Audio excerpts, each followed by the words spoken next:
Hi guys, so I am going to walk through a tutorial here of when you have a particular inventory item that's stocked under an item code, but when you purchase it from the vendor, they have a different item number and you want that number to show up on your purchase order to that vendor.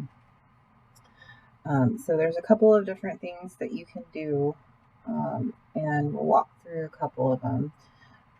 So this first item here we'll use as an example. This HYD01 is a pressure wash hose assembly that the branch normally builds in-house, but occasionally they buy this out from a vendor.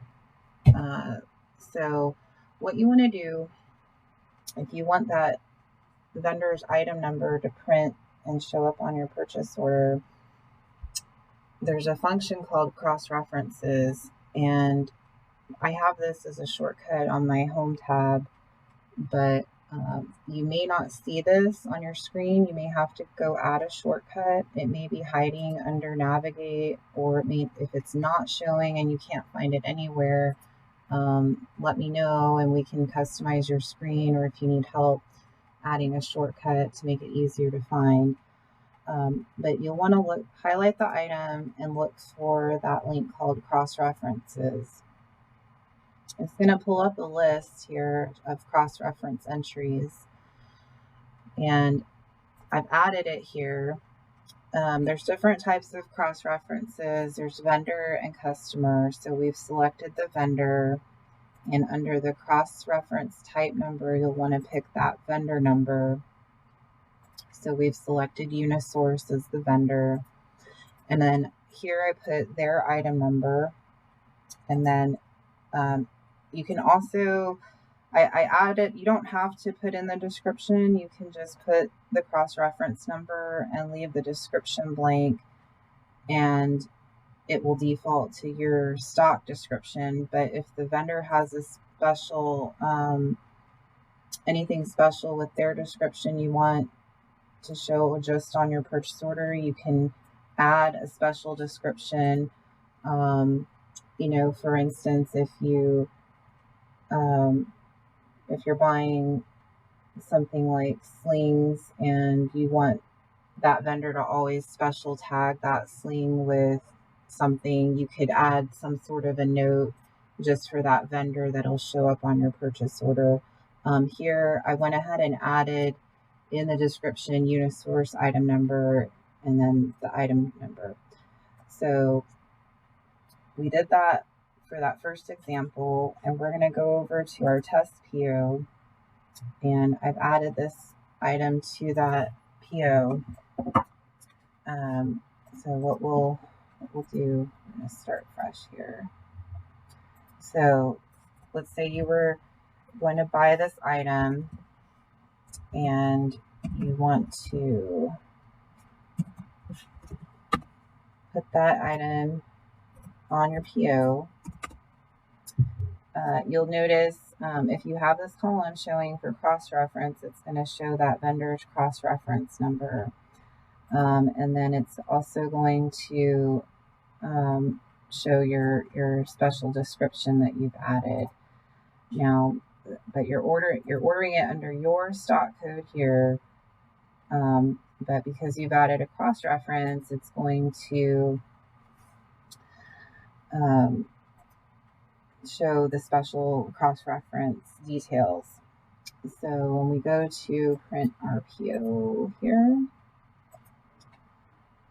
I'm going to print our sample PO.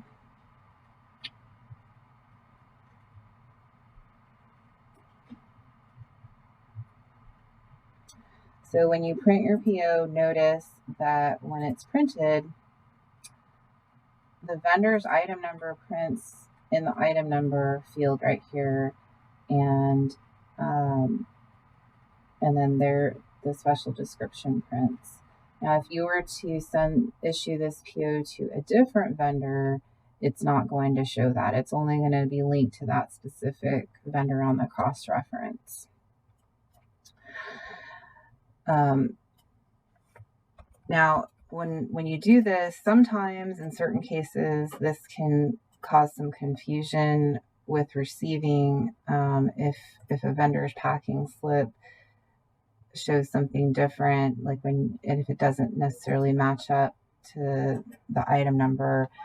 If you don't want that number to actually print on the PO and you want your item number to print, I've set up this other item as a sample here called my item number, and it's just like our other one, but on this one I put the vendor number, or the same vendor cross-reference entry for Unisource, and same, but for cross-reference here, instead of putting the vendor's item number, I just put the branch's standard stock code here, and I added just the vendor's item number into the description only. So when you do that,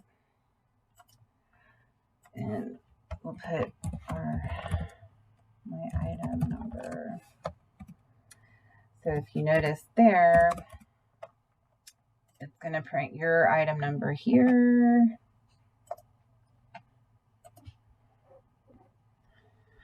So when you print the PO for that one,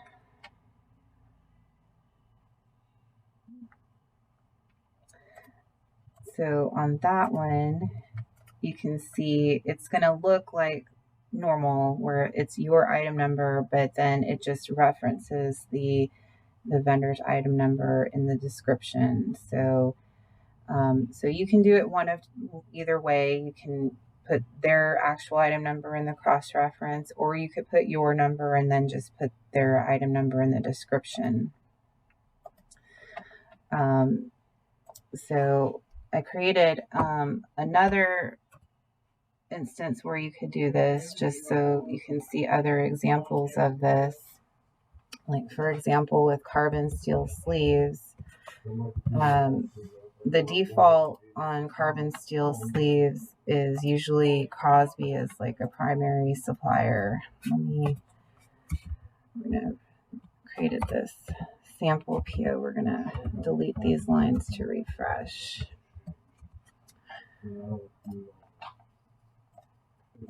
So we're going to go over to our sleeves. So these are our stock sleeve codes here. And as you can see, we normally have the Crosby numbers as part of the stock description for what we normally stock. So this number and description would normally show on all of your POs. But if we were to issue a PO to Muncie, I set up some cross-reference entries for these sleeves because they have different stock codes. And if you set those up, when you issue your PO to Muncie, it's not going to show the Crosby numbers for those. It's going to show the Muncie's stock code. So we're going to add a few here. So I just set up a few. So as you can see, if you set those. Now, another thing that I can go through is with some of these, like especially with the sleeves, they may have different versions of the same item. So I set the default here to be the black oxide version, but they also sell zinc plated or self-colored. You can have multiple cross-reference entries. It's going to default to the first number in the list, but for instance, with Muncie,